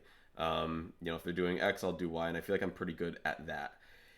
Is there how? And I know this is a weird question, but is there any way that I can translate that to my neutral game? And I guess I can just give you an example. Like, say if I see someone shielding there, and they're standing like a little closer to the ledge, I know for a fact that I can roll past them because the 11 frames it takes them to drop their shield and then turn around and then actually punish me. I'll be long gone. Yeah, yeah, there's a way to make transition to that, but I mean, neutral game is way more complex than like Of just course, getting less round. of course. So yeah, of course, like you said, you pretty much know what's gonna happen, right? Like how to react to those options. Like, oh, if they do something, you can roll. If they don't do something, you can normal it up.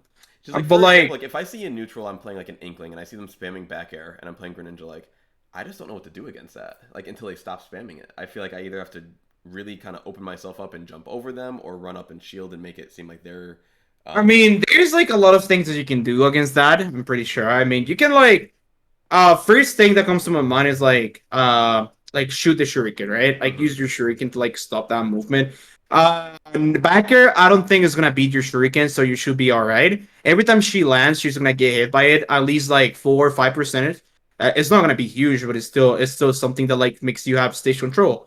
It might not give you advantage state, but it gives you stage control, and I think that's important. And that's what like again, I mean, the through about it is that like Inkling needs a lot of his space to approach like that. If she jumps right next to you, like she is probably gonna get hit, and like the moment she takes the land, because at the end it's a falling move. If it was a rising move, then I will understand it in a different way because then it will be different, right? Like you jump, you get hit, or like you try to do something, you Mhm. get hit. But since it's a falling aerial move, like you had a lot of time to like just know what she's gonna do, right? Like I don't know, she's probably gonna land in a certain way, or like she's gonna take like certain frames to activate back here. And that's where like you can set up the berry option. You can like even like dash attack below it.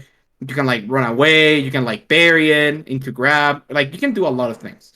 That's when like it comes when she's closer to you. When she has a space, then what comes to my mind is the shuriken, of course.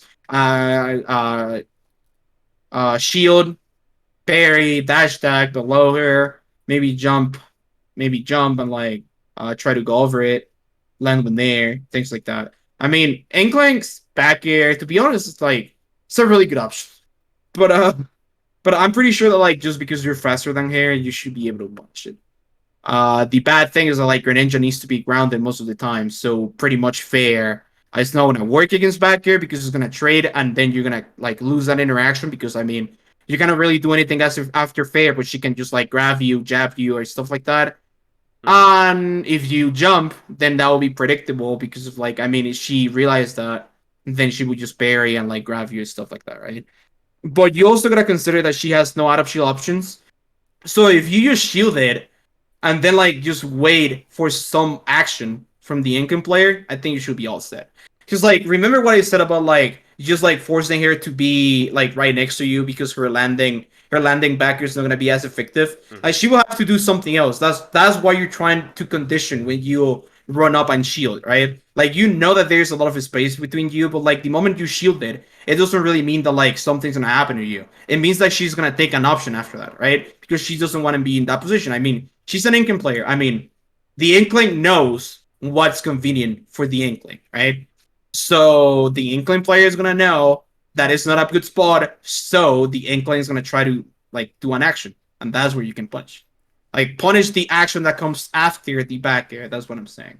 Right, right, fair. I feel like I know I have to do that with a lot of moves that have very little end lag. So I've done that concept before, but I'll just try to take it more in neutral.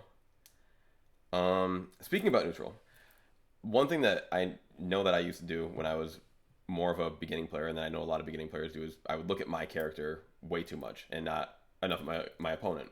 And so eventually I switched to only looking at my opponent's character. And then sometimes I find myself in a situation where like I get turned around by accident and I didn't realize that I was looking at my opponent's character. When you're playing, like, do you look at your opponent's character and your character, or just your opponent's character? Like, where are your eyes? Like, are you trying to see the whole screen, like just the current little I'm bubble? trying to see the whole screen. Yeah. Okay, I mean, it depends on like how long is the distance between you and your opponent. Of course, like if you're really close, right, you gotta look at both at the same time. Or like you can look at like the center of the screen and then you will be able to see everything, right? Everything on screen. And of course this comes with like being used to spacing and being used to like the game, like knowing like the positionings of like the platforms, your spacing, your frame data and stuff like that. And like I don't know. I mean, looking at the center of the screen has worked pretty well for me. When my opponent is like 40 away, then I would just look at my like at his character. right, right, right. No, that makes perfect sense because I get too lost. Like I look at my opponent too much almost, and I get like tunnel vision on them, and then I mess up my spacing. But I didn't know if Yeah. um, I don't really have in basketball, like I'm not very good at it because I'm not good at dribbling the ball, but I notice that people who are really good at dribbling, like they can do it without looking at the ball. They just know where it's going to be and they put their hand there. So I didn't know if Smash was like that, where people just were so good they knew where their character was and they just kind of were only focusing on their opponent. But it's good to hear that you were looking at everything. Yeah. Of course, like if you want to do the thing that you said, I mean, feel free to go for it. I think it's also a really good option. But like in my preference, I really like looking at the center of the screen. Just like see everything at the same. Right. Cool. Cool. I'm just like looking through my notes here, and I've asked you like almost everything. Like, what do you have? Like, I don't know, just some general advice while I try to think of anything else to fill up the last 15 minutes. I wanted to talk about something that comes with adapting. I like Mm-hmm. remember that we were talking about like Yes. adjusting, Yes. Yes. right? I think it's really complicated to explain. I don't like calling it like this. I always say that like it's like one of those urban legends. You know what I'm saying? That like people believe about a Smash, like a myth, basically like a myth. Yeah, like people really feel that like the better player you are, the better you are adapting. But like, can you, like, I mean, I'm asking you right now. Can you tell me why? People think like that or like why is that a thing, like why the better I am the better I am at adapting, like why do you think is that? I would wager because Smash is such a person on person game, like there is no other variables involved. It seems like the person who picks apart the other player the quickest is by definition the better player, and that is adjusting. Like uh the person who can find out what you're going to do next before they can oh figure out what oh you're going to do oh next. yeah. I'm pretty well, I phrased it wrong, but what I'm yeah, I understand that like why people think like that, but like what I'm basically asking is like why people think that we can adapt. I think that was my question. Um I'll tell you exactly why. Because I think in Smash that guesses look like reads way more often than they really are. I feel like people will do something that covers an option, that option gets covered, and then you hear the commentators talk, "What an amazing read!" And I'm always sitting back, I'm like, I don't know if that was a read, man, because that looked like he just kind of threw it out there and then the person ran into it. But call it a hard read if you want. Like I think a lot of people see interactions and they think that they're premeditated hard reads, where in the end they may just be random, for lack of better terms, or weighted random. Like you thought 60% of the time he might do this, but of course 40% of the time he's not going to do it, and then you just happen to have covered that 60% of the time. Yeah, yeah, that's a good explanation. I really like the way you explain that.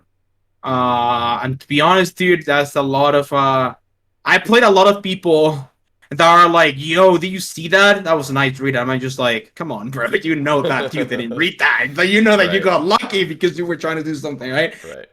Yeah, I think that's a really good like explanation for that. That's about like adapting or like adjusting, right?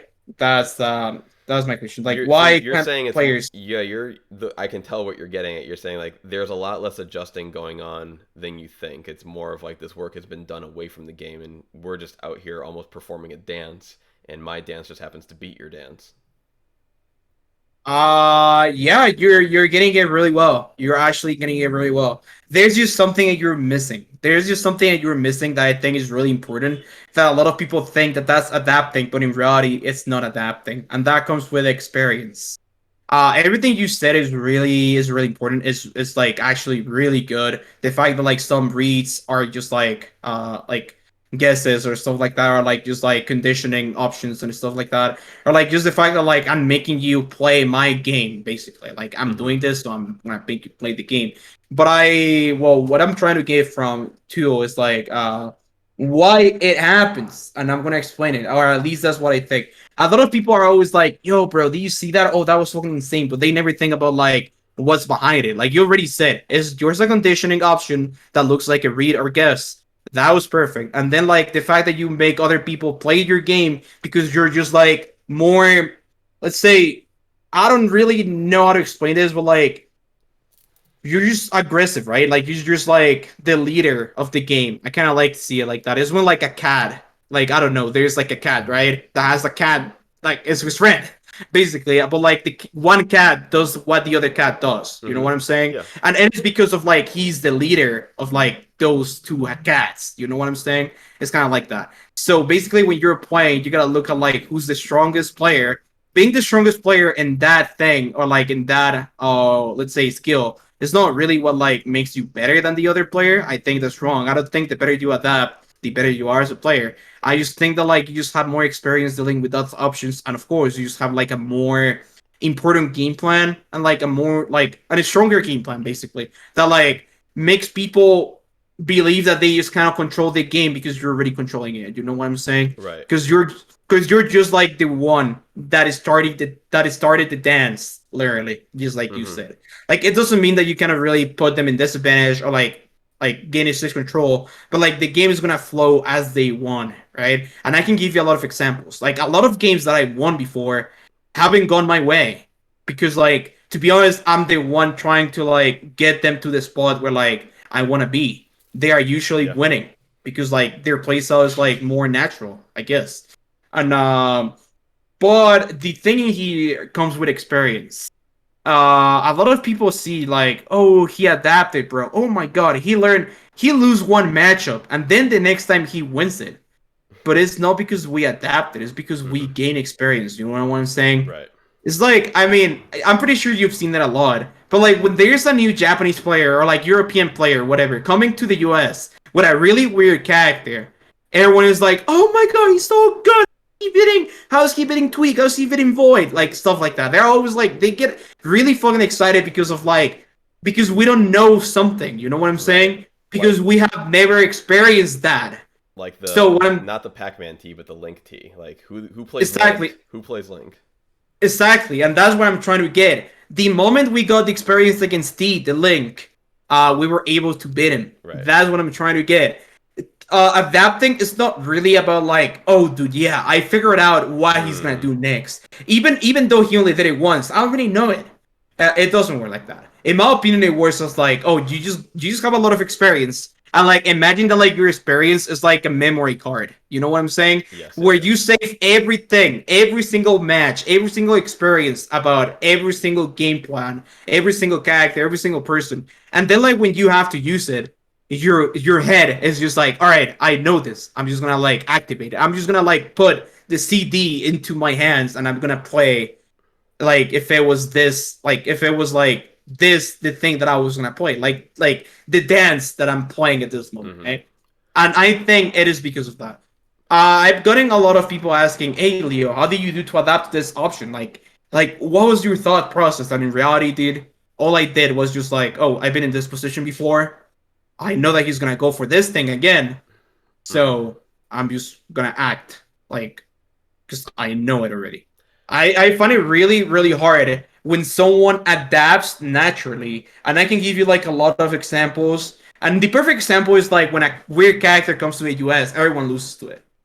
Remember when like I'm pretty sure you don't remember, but like at Frostbite 2017, when Zoo, the Oh, Lucario yeah, player, yeah, came of to course, America, of course. dude, like every single player, even Zero, like lost really badly. Yep. I mean, he got coach and then like he knew what to do, but like it was still really close. Last game, Right. last hit. It was very hype. I remember watching it live actually. It was really funny because the best Lucario in Mexico is my cousin.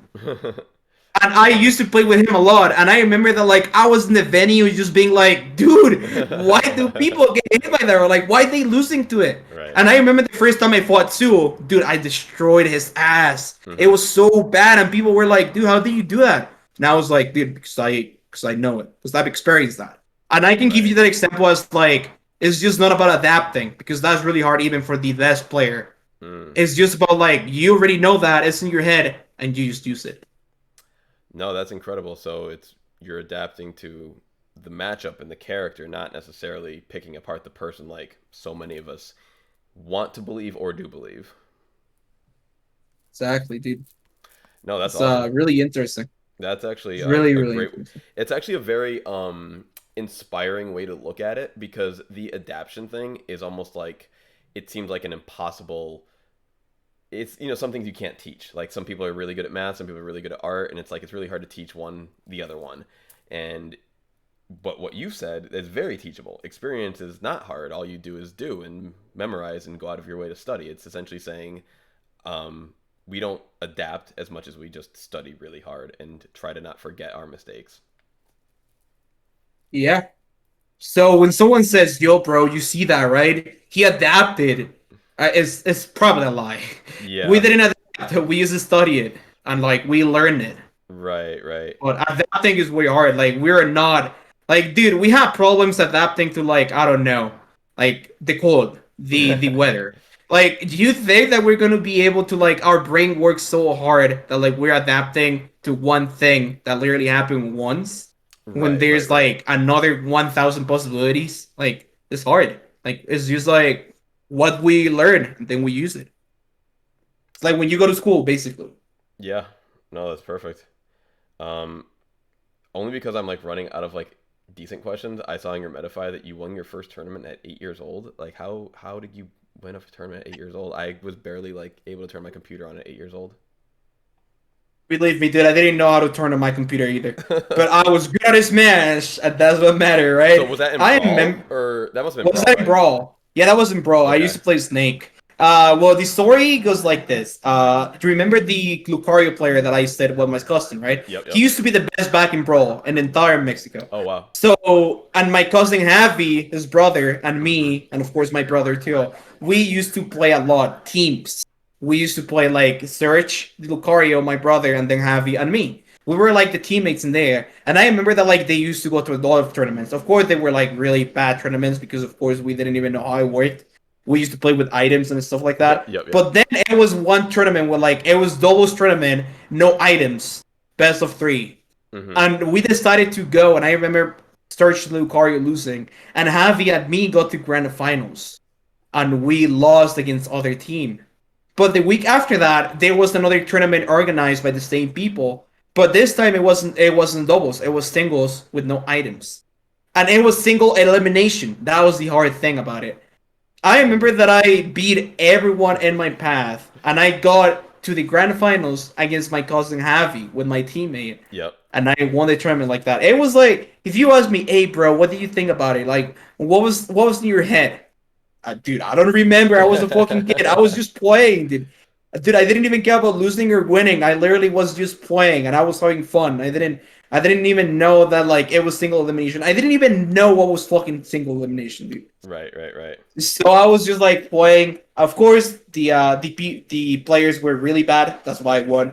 But hey, dude, I won. No, that's just an amazing stat to have on there. When I read that, I was like, I just need to know the story because I had to play maybe like 150 locals, and the one that I find, and I've only won one, and the one that I did win, I was first seed, and there was only like 13 people there, and I was like, I had to earn that win, and he got it at 8, but it looks like it sounded like you got the earning of it too.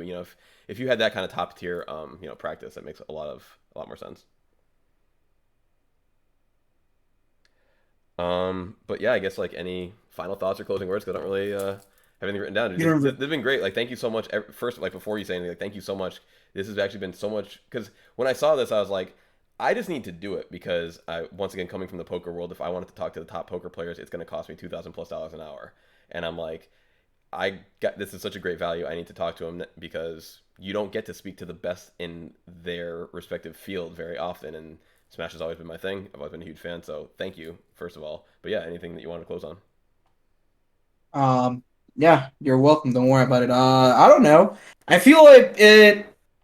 I don't know. Like you said in the beginning, you're not really trying to get better at something this specific, but like, But I would still uh, love to win a tournament, you know? Like I would still love to make something out of Smash. Like I don't want to have to be the I don't want to when I hang up my controller, I want, there to be like maybe a trophy or two to go with it. Like that would be nice because I have put so much effort into this, and while it is nice to I've gotten so much out of it, friends, the experience that you can translate to other things, but a couple dubs would be nice too.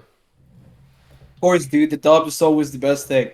Unfortunately, I cannot really give you tips about your Of gameplay course. because, well, No, we'll do I it haven't seen if you you're open, play. we'll do another one in the future and I'll get VODs and everything. Like I know what to send for the improvement on that. Yeah, and bots will be so nice because I will teach you a lot. Right. I really like reviewing bots. I think it's my favorite thing to do when I'm coaching. It's so cool. Yep. Yeah. But like I don't know. I don't know what really to say, dude. I mean, No, that's you you really seem to understand his match pretty well. What you said about like this thing, the adapting thing that we were talking about, hmm what you said was like really accurate. That made me think, like made me realize that like I mean, you know your shit. Like you know what you're doing. And of course the fact that like you've been competing in other thing, I know it's not a video game, but like the fact that you already know like how it is to compete in like the higher leagues and stuff like that, or Right. like you know how it is to win money from the thing you like doing. I mean, I don't want to get too like too let's say like nice. I'm usually not this kind of person, but like, hey man, like you seem to know you already got the experience from playing poker, so like I'm pretty sure that like if you want to accomplish like something with a Smash, you already got that experience. A lot of people in a Smash don't really understand what it is like a real competition, and Right. you Right. do. So you I'm pretty sure that like once you get your gameplay to be like to be better, Mm. I'm pretty sure that your mentality is just gonna be like better than most of the players. So you can definitely do it. I appreciate it, man. All I hear you say right there is just keep grinding. I mean, yeah, Cool. Yeah. grinding is Yep. grinding is grinding is Yeah. the important thing. Yeah. Yeah. So wait, where do you stay right now? Like, where do you play tournaments at? Or like, I mean, I know there's no offline, but are you back in Mexico? Or are you in the States? Yeah, Cool. yeah, So are I'm we gonna back be in. seeing you? Are you gonna be any plans to come back to SoCal anytime soon? And, ooh, yeah, but I think I'm actually going in May. I'm not going for that tournament. I'm just going to like sponsor things. But I feel like, you. yeah, I mean, I'll be there soon. I don't know. Cool. Well, I go back and forth. I'm in New England right now, but I'll be going back in the wintertime. So, maybe like around the Genesis time. Hopefully, we can have that again this year. Or something. Something big. Um. Yeah, of course. If you see me at a tournament, dude, just say I. I mean, Oh yeah, that's absolutely. going to be cool. Well, before I didn't want to go up to you and be like, just let me rephrase. I didn't want to bother the pro smasher. With the hey, I'm the millionth guy who's come up to you today. But now at least we have a little bit of a rapport. Yeah, yeah, we do. Yeah, And don't and worry and about I it. will definitely once we get the footage and everything, I'm gonna definitely book you again for some VODs and all that because this was awesome, man. I once again really appreciate it. All right, dude. Yeah, have a good night. Yeah, dude, That you was too. nice. Thanks again. I'll talk to you on Discord later. All right, All bye right, bye bye. bye. Thank you. And that is that. Oh my God, that was amazing. A session with the man himself. That was incredible. Thank you so much, Leo. Anyone who has any questions, let me know. But yeah, I'm just gonna go relish in that because that was really, really great. I feel like I learned a lot, and y'all heard Leo. He hyped me up, so that's a good day. That paid for itself right there at the end. But yeah, thanks again, guys. I really appreciate y'all watching. And thank you again to Leo for letting me record this, letting me post this. That's super generous of him. Very, very cool. Thanks again, guys. All right. Peace.